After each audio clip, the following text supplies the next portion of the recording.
அதாவது துபாய் ஜபல் அலி துறைமுகத்திலிருந்து இந்தியாவுக்கு, அதுவும் தூத்துக்குடி துறைமுகம் வழியாக பல்வேறு பொருட்கள் இறக்குமதி செய்யப்பட்டு வருகின்றன. இந்த நிலையில் கடந்த 2 நாட்களுக்கு முன்பு ஜபல் அலி அந்த துறைமுகத்திலிருந்து 100க்கும் மேற்பட்ட கண்டெய்னர்களுடன் தூத்துக்குடி துறைமுகத்திற்கு ஒரு சரக்கு கப்பல் வந்தது. அதுல கண்டெய்னர்களில் பெங்களூரை சேர்ந்த ஒரு நிறுவனத்திற்கு வெட் டேட்ஸ் என்னும், அதாவது ஈரப்பதமான பேரிச்சம்பழங்கள் இறக்குமதி செய்யப்படுவதாக ஆவணங்களில் குறுக்கிடப்பட்டு கொண்டு வரப்பட்டிருந்தது. அந்த இதுல மத்திய புலனாய்வுத்துறை வருவாய்த்துறை பிரிவு அதிகாரிகளுக்கு சந்தேகத்தை ஏற்படுத்தியது. இவ்வளவு பேரிச்சம்பழம் ஒரு கண்டெய்னரில் வருவதற்கு வாய்ப்பில்லையே என்ன என்பதாக ஒரு சந்தேகம் ஏற்பட்டதால் அந்த ஆவணங்களில் குறிப்பிடப்பட்டிருந்த நிறுவனம் குறித்து அதிகாரிகள் சோதனை செய்த போது அவை போலியான நிறுவனம், அந்த இடத்தில் அப்படி ஒரு நிறுவனமே இல்லை, இது ஒரு போலியான முகவரியோடு வந்துள்ளது என்பது தெரிய வந்தது.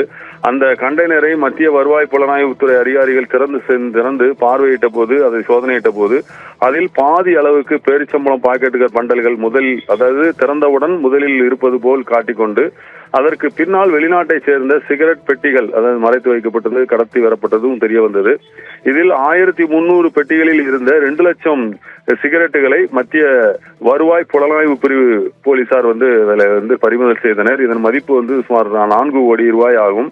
மேலும் 60 லட்சம் ரூபாய் மதிப்பிலான பேரிச்சம்பழம் பாக்கெட்டுகளும் அதில் இருந்தது கண்டுபிடிக்கப்பட்டு அதை அவர்கள் பறிமுதல் செய்துள்ளனர். இந்த சிகரெட்டுகள் யாருக்காக கடத்தி வரப்பட்டன, அதனை இறக்குமதி செய்த நிறுவனத்தை சேர்ந்தவர்கள் யார் என்பதை குறித்தும் அவர்கள் விசாரித்து வருகின்றனர். கடந்த 3 ஆண்டுகளுக்கு முன்பு இந்தோனேசியாவிலிருந்து கடத்தி வரப்பட்ட 3 லட்சம் சிகரெட்டுகள் பிடிபட்டு இருந்தன.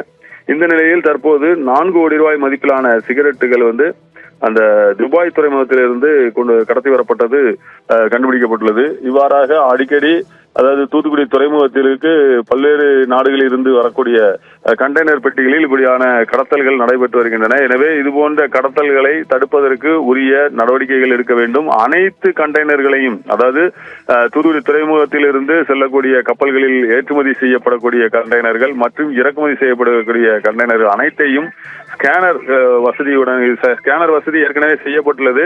அதில் சந்தேகப்படக்கூடிய கண்டெய்னர்கள் மட்டுமே அதில் ஸ்கேனர் செய்யப்பட்டு ஏற்றுமதி செய்யப்படுகின்றன. ஆனால் அவ்வாறு அல்லாமல் அனைத்து கண்டெய்னர்களும், இறக்குமதி செய்யப்படக்கூடிய கண்டெய்னர் ஆகட்டும், ஏற்றுமதி செய்யப்படக்கூடிய கண்டெய்னர் ஆகட்டும், அனைத்தையும் ஸ்கேனர் செய்து உள்ளே என்ன பொருட்கள் இருக்கின்றன, ஆவணங்களில் குறிப்பிடப்பட்டுள்ள பொருட்களும் அதுவும் சரியாக இருக்கிறதா என்பதை ஆராய்ந்து சரியான முறையில் நடவடிக்கை எடுக்கப்பட்டால் இதுபோன்ற கடத்தல் சம்பவங்களை தடுக்கலாம் என்பதும் பொதுமக்களுடைய கோரிக்கையாக உள்ளது.